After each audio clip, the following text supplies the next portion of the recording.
Doctor NTR యూనివర్సిటీకి సంబంధించి BPT, BSc, MLT, paramedical ఈ కోర్సులకు సంబంధించి చాలామంది మనకి థర్డ్ ఫేజ్ కౌన్సిలింగ్ ఎప్పుడు స్టార్ట్ అవుతుందో ఎదురు చూస్తున్నారన్నమాట. ఫైనల్లీ మనకి ఇందాకే వెబ్సైట్లో నోటిఫికేషన్ అయితే రావడం జరిగింది. మనకి వెబ్ ఆప్షన్ ఎప్పటి నుంచి పెట్టుకోవాలి మీకు డీటెయిల్గా చెప్తాను. మెయిన్గా వీడియోలోకి వెళ్ళే ముందు శాస్త్ర కాలేజ్ అన్నమాట. ఇది మనకి నెల్లూరులో అవుతుంది.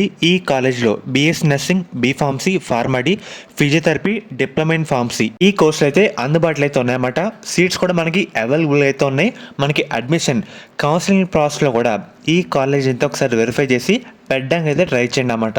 ప్లేస్మెంట్స్ కూడా మనకైతే మంచిగా అయితే ఉన్నాయి. అండ్ అలాగే దీంతో పాటు మనకి మేనేజ్మెంట్ సీట్స్ కూడా ఈ కాలేజ్లో అవైలబుల్గా అయితే ఉన్నాయి. అది కూడా లిమిటెడ్ సీట్స్ మాత్రమైతే ఉన్నాయన్నమాట. మీకు ఎటువంటి డౌట్ ఉన్నా సరే ఒకసారి ఈ నెంబర్స్కి అయితే కాల్ చేసి వెరిఫై అయితే చేసుకోండి.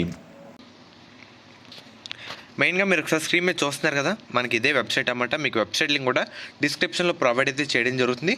ఫస్ట్ మీకు ఒకసారి ఇంపార్టెంట్ డేట్స్ అయితే చెప్తాను. మెయిన్గా మనకి 19th నుంచి అంటే మనకి ఈరోజు తారీఖు వచ్చేసరికి మనకి ఈ రోజు నుంచి సాయంత్రం 6 గంటల నుండి మనకి 21st వరకు టైం అయితే ఉందన్నమాట. మనకి ఆల్రెడీ వెబ్ ఆప్షన్ అయితే ఎనేబుల్ అయితే చేయడం జరిగింది. ఈ లింక్ ద్వారా మనం పెట్టుకోవచ్చు. మనకి ఈ రోజు నుంచి మనకి 21st నైట్ 8 వరకు మనకి టైం అయితే ఇచ్చారన్నమాట. ఈ టైంలోపు మీరు వెబ్ ఆప్షన్ అయితే పెట్టేసుకోండి. సో చాలామంది ఇదే లాస్ట్ ఫేజ్ అన్నమాట, ఇంకో ఫేజ్ ఉంది అనుకుంటున్నారు. మనకి ఫర్దర్ ఇంకో ఫేజ్ అంటూ లేదన్నమాట. అండ్ అలాగే మనకి కొత్తగా యాడ్ చేసిన కాలేజీలు లిస్ట్ అంటూ ఇవే. మనకి బీఎస్సీ ఎంఎల్టీలో శ్రీ బాలాజీ కాలేజ్ అన్నమాట, ఇంకోటి విశ్వభారతి అపోలో యూనివర్సిటీ అన్నమాట చిత్తూరులో అయితే ఉంది.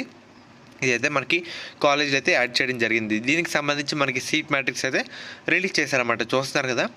అండ్ అలాగే మనకి నాట్ అడ్మిటెడ్ క్యాండిడేట్ లిస్ట్ అంటే సెకండ్ ఫేజ్లో ఎవరైతే రిపోర్టింగ్ చేయలేదో వాళ్ళ డేటా అయితే ఇది కూడా రావడం జరిగింది. ఒకసారి ఇది కూడా వెరిఫై చేసుకోండి అన్నమాట. అండ్ అలాగే seat matrix, final merit list ఇవైతే రావడం జరిగింది. ఇవన్నీ ఒకసారి వెరిఫై చేసుకొని వెబ్ ఆప్షన్ అయితే పెట్టేసుకోండి.